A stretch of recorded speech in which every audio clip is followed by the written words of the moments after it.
Hello friends, welcome back to the learning zone. Myself Manoj Kumar. आज हम आपके लिए हिस्ट्री के कुछ क्वेश्चंस लेके आए हैं। इंपॉर्टेंट क्वेश्चंस रहेंगे ये आने वाले सभी कंपटीशन एग्जाम्स के लिए। एनसीईआरटी पे बेस्ड है टोटली, क्योंकि ज़्यादातर क्वेश्चन जो पूछे जाते हैं कंपटीशन एग्जाम में, गवर्नमेंट जॉब के जो कंपटीशन एग्जाम होते हैं उनमें मोस्टली जो क्वेश्चंस होते हैं वो एनसीईआरटी बुक से ही लिए गए होते हैं। तो ये जो क्वेश्चंस है वो आपके रेलवे, एसएससी या एचएसएससी के लिए सभी के लिए इम्पोर्टेंट रहने वाले हैं। चलिए स्टार्ट करते हैं एक मोटिवेशनल क्वेट के साथ। हिम्मत मत खोना, अभी बहुत आगे जाना है। जिन्होंने कहा था तेरे बस का नहीं, उनको भी करके दिखाना है।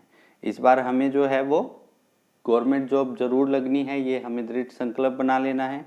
इसी को ध्यान में रखते हुए चलिए तैयारी स्टार्ट करते हैं। पहला क्वेश्चन देखिएगा, नेपोलियन ने इटली पर आक्रमण कब किया था? नेपोलियन ने इटली पर आक्रमण कब किया था? ऑप्शन है 1821, 1905, 1797 या 1795। तो यहाँ से हमारा आंसर ठीक हो जाएगा 1797, ऑप्शन सी। 19वीं सदी में ऐसी कौन सी ताकत उभरी जिसने यूरोप की राजनीतिक और भौतिक दुनिया में भारी परिवर्तन किए? तो ये कौन सी ताकत थी भाई? ये थी राष्ट्रीय राज्य का उदय, ऑप्शन ए। निम्न में से कौन सा लक्षण नेपोलियन की संहिता का लक्षण नहीं था? जन्म पर आधारित सुविधाओं का ना होना, संपत्ति का अधिकार, सबके लिए वैश्विक मताधिकार, कानून के समक्ष समानता। क्या था इनमें से जो नहीं था लक्षण नेपोलियन संहिता का? तो ये था भाई ऑप्शन सी, सबके लिए वैश्विक मताधिकार, यानी सभी को वोट देने का अधिकार नहीं दिया गया। ये नेपोलियन संहिता का लक्षण नहीं था इनमें से, ठीक है। वियना कांग्रेस किस वर्ष में आयोजित की गई थी? ये की गई थी भी 1815 में, ऑप्शन ए। निम्न में से कौन 1815 की वियना संधि से संबंधित है? तो क्या है भाई इनमें से जो 1815 की वियना संधि से संबंधित है? ये है Duke Metternich, option B. Napoleon युद्धों के दौरान हुए बदलावों को खत्म करना किस संधि का उद्देश्य था? नेपोलियन युद्ध हुए थे, उनमें जो बदलाव खत्म करने की जो संधि थी वो उसका उद्देश्य क्या था? किस संधि का उद्देश्य था ये? तो ये किसका था भाई? ये था वियना संधि का उद्देश्य, ठीक है, ऑप्शन सी। किसने कहा था जब फ्रांस छींकता है तो बाकी यूरोप को भी जुकाम हो जाता है? ये कथन किसका है? Louis Philippe, Bismarck, Victor Emmanuel या मैटरनिक? तो ये है भाई मैटरनिक का, ऑप्शन डी। किस संधि ने यूनान को एक स्वतंत्र देश के रूप में मान्यता दी थी? 1815 की वियना संधि, कॉन्स्टेंटिनोपल संधि, सोर्डिया पिडमॉन्ट संधि। इनमें से कौन सा है भाई? ये हो जाएगा ऑप्शन बी, कॉन्स्टेंटिनोपल संधि। आयरलैंड में प्रोटेस्ट के लिए विरुद्ध आंदोलन का नेतृत्व किसने किया था? आयरलैंड में प्रोटेस्ट के विरुद्ध जो आंदोलन हुआ था उसका नेतृत्व जो है वो किसने किया था, ये बताना है हमें। तो ये किया था भाई वॉल्टफॉन ने, ठीक है, वॉल्टफॉन ने इसका नेतृत्व किया था। आंखों पर पट्टी बांधे हुए तराजू लिए हुए महिला किस बात का प्रतीक है? तो ये न्याय का प्रतीक होता है। भारतीय राष्ट्रीय कांग्रेस की स्थापना कब हुई थी भाई? ये हुई थी 1885 में, ठीक है। कब हुई थी? 1885, 1885।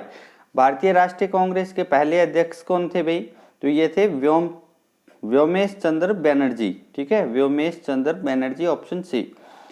भारतीय राष्ट्रीय कांग्रेस के बारे में थोड़ा सा पढ़ लेते हैं। भारतीय राष्ट्रीय कांग्रेस जो है वो 1885 में इसकी स्थापना हुई थी, 28 दिसंबर 1885 में। और उस समय जो है वो ये एक प्रमुख राजनीतिक दल था। जो आज की बीजेपी और कांग्रेस है वो दोनों पहले इसी में थी, सम्मिलित थी, एक ही पार्टी थी ये भारतीय राष्ट्रीय कांग्रेस। और A.O. ह्यूम ये एक थियोसॉफिकल सोसाइटी के प्रमुख सदस्य थे, ब्रिटिश अधिकारी थे। इसके अलावा दादा भाई नौरोजी और दिनसा वाचा इसमें जो है वो शामिल थे। इसके संस्थापकों में A.O. ह्यूम का ही नाम दिया जाता है, लेकिन इस समिति में जो है वो दादा भाई नौरोजी और दिनसा वाचा भी शामिल थे। 1922 में महात्मा गांधी ने असहयोग आंदोलन क्यों वापस ले लिया था? तो किस कारण लिया था आपको पता होगा, चोरा चोरी में हिंसात्मक घटना के कारण यह आंदोलन जो है वो महात्मा गांधी ने 1922 में वापस ले लिया था। हिंद स्वराज नामक पुस्तक की रचना किसके द्वारा की गई थी भाई? तो ये की गई थी हिंद स्वराज नामक पुस्तक की जो है वो रचना किसने की थी, किसके द्वारा लिखी गई है, ये लिखी गई है महात्मा गांधी के द्वारा। मुस्लिम लीग की स्थापना कब हुई थी भाई, ये बताना है हमें, क्वेश्चन नंबर 5 है ये। मुस्लिम लीग की स्थापना कब हुई थी, तो ये हुई थी भाई 1906 ईस्वी में, ऑप्शन बी। गांधी जी ने किस वर्ष बिहार के चंपारण इलाके का दौरा किया था, गांधी जी ने किस वर्ष बिहार के चंपारण इलाके का दौरा किया था, 1917 में किया था, ऑप्शन बी। असहयोग खिलाफत आंदोलन कब शुरू हुआ था, असहयोग खिलाफत आंदोलन जो है वो कब शुरू हुआ था भाई, ये हुआ था जनवरी 1920 में। कब हुआ था, जनवरी 1920 में। असहयोग आंदोलन के दौरान अवध में किसानों का नेतृत्व किसने किया था, असहयोग आंदोलन के दौरान अवध में किसानों का नेतृत्व किसने किया था, ये किया था भाई बाबा रामचंद्र ने, ऑप्शन बी। आंध्र प्रदेश की गुडेम पहाड़ियों में आदिवासी किसानों के विद्रोह का नेतृत्व किसने किया था, तो ये किया था भाई अलूरी सीताराम राजू ने, ऑप्शन बी। किस दशक की शुरुआत में उग्र गुरिल्ला आंदोलन फैला था, किस दशक की शुरुआत में उग्र गुरिल्ला आंदोलन फैला था, तो ये फैला था भाई किसमें, 1920 के दशक में।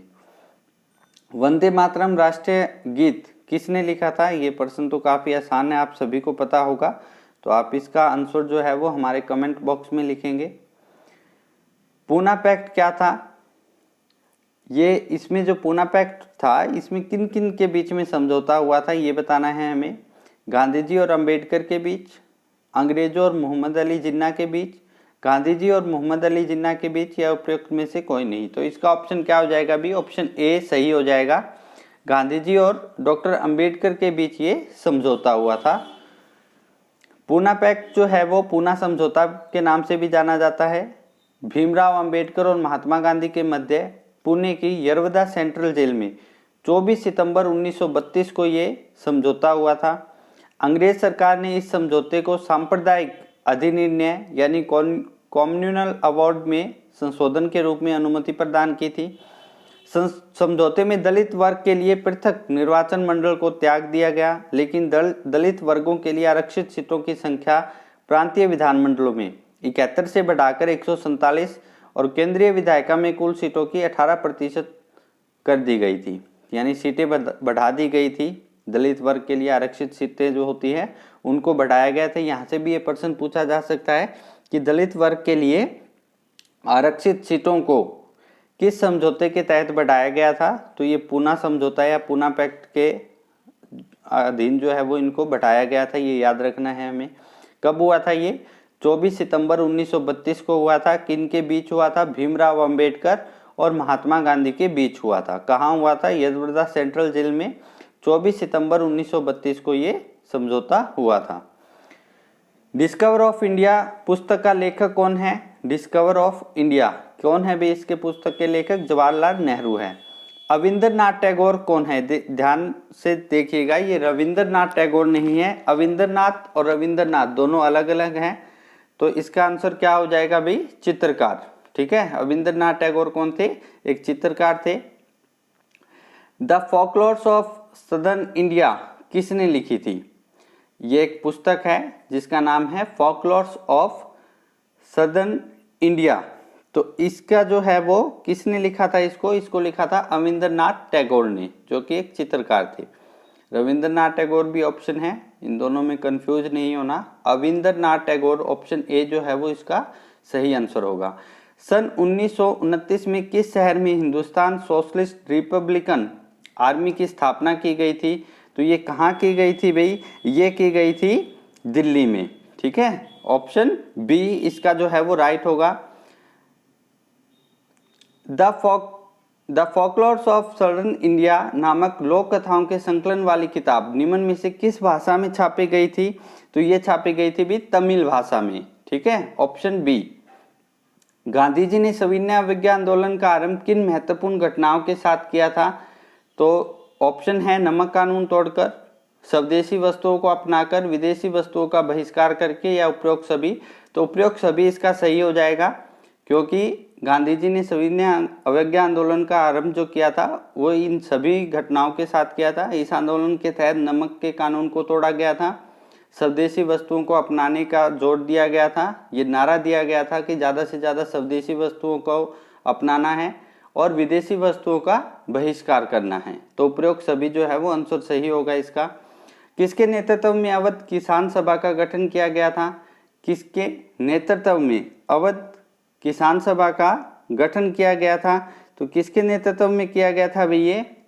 ये किया गया था बाबा रामचंद्र, लाला लाजपत राय या जवाहरलाल नेहरू? तो किसका हो जाएगा भाई? बाबा रामचंद्र का। ये पहले भी आया था क्वेश्चन, दोबारा रिपीट हुआ है ये। इस बार थोड़ा अलग तरह से दिया गया है ये कि किसके नेतृत्व में अवध किसान सभा का गठन किया गया था? तो बाबा रामचंद्र के नेतृत्व में किया गया था। दक्षिण अफ्रीका से आने के बाद गांधी जी ने किन स्थानों पर सत्याग्रह आंदोलन चलाया? चंपारण, खेड़ा, अहमदाबाद, उपरोक्त सभी? तो इसका आंसर क्या हो जाएगा भी? उपरोक्त सभी। दक्षिण अफ्रीका से आने के बाद महात्मा गांधी ने तीनों जगह पे आंदोलन चलाया था, चंपारण, खेड़ा, अहमदाबाद। तो उपरोक्त सभी जो है वो इसका आंसर हो जाएगा। तो ये आज के हमारे कुछ इंपॉर्टेंट क्वेश्चंस थे। कल भी आपको आगे से कंटिन्यू जो है वो आपको इनकी वीडियो मिलती रहेगी। हर रोज जो है वो एनसीईआरटी के कुछ इंपॉर्टेंट जो क्वेश्चंस है वो हम कवर करेंगे। आने वाले सभी एग्जाम्स के लिए इंपॉर्टेंट रहेंगे ये। कल फिर मिलेंगे एक नई वीडियो के साथ। Okay bye, have a nice day.